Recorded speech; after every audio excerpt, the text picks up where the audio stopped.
Hello, hello. Mr. P here, and today we're going to be taking a look at a new old stock guitar recently acquired. Cedar Singer guitarist Shaun Morgan Valcamuth's signature model from Schecter Guitars.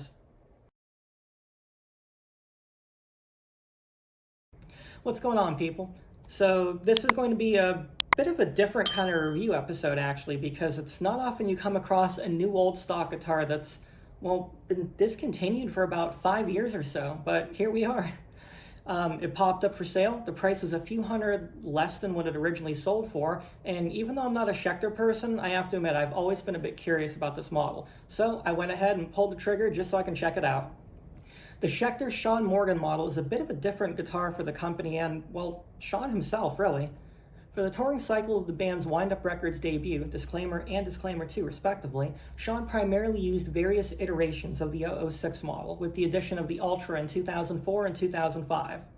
From 2005 through 2012, however, Shaun primarily relied on custom PT fastback guitars, which were sort of a super telly type guitar, and many thought he would eventually receive a signature model based on that.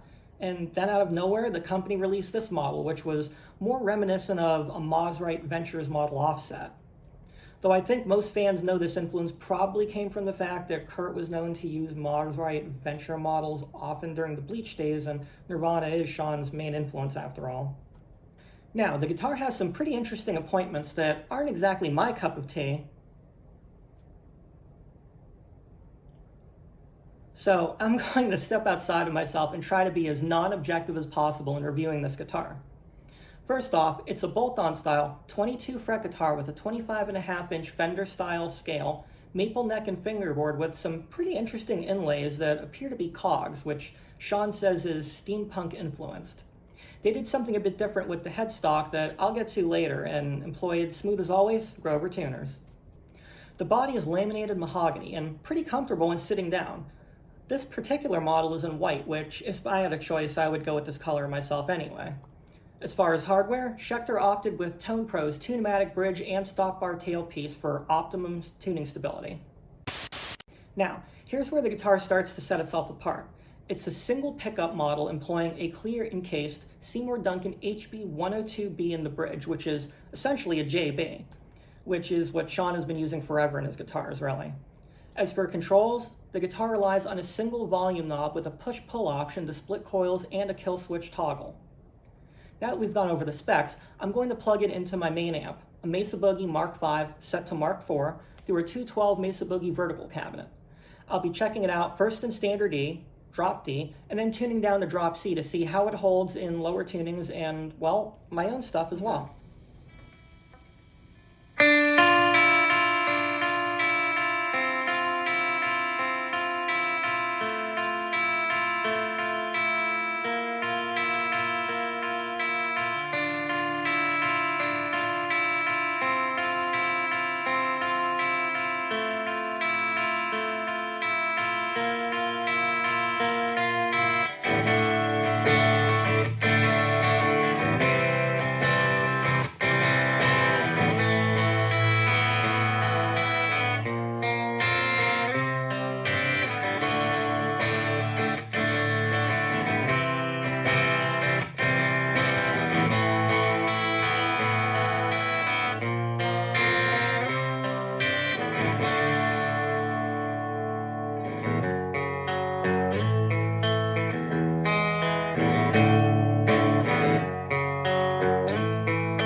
Okay, so final thoughts. First off, the likes.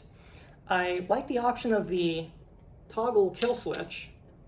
I don't know how often Shaun actually uses it, but I'm sure in a live setting it's a cool option to have, and if you find a use to implement it into your writing, even better. I like the choice of pickup too. The JB is probably Seymour Duncan's most used and well known of all pickups, and I think no matter what style you're playing, it's overall just a great pickup. Okay, now on to the dislikes. Crap. I found the body to be like really heavy.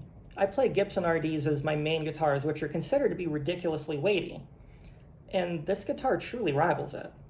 However, it's not so much the weight of the instrument that bugged me, but how uncomfortable it felt standing up to play. Personally, I would have also put a tone knob on here just to have the option for a bit more tonal variation.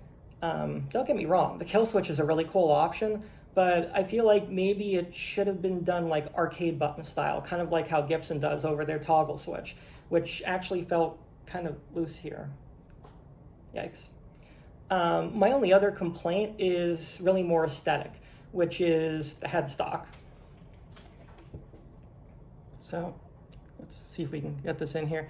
I think I'm able to get the light to shine on it a little bit so you can see what I'm about to talk about. Let's forget about the fact that I'm not a fan of this headstock style shape, but what really bugged me was this kind of cheap piece of plastic that they stuck on the face of the headstock with the company name and stylized S right here. Yeah, sorry, not a fan of it, but it's something that if you wanted, you could very easily pop off the headstock, really. And that's about it for this guitar. Hope you enjoyed this, and be sure to hit that like and subscribe button below to keep up with my reviews, tone matching series, and my rant series, Cup of Tea with Mr. P. On that note, I'll be seeing you soon.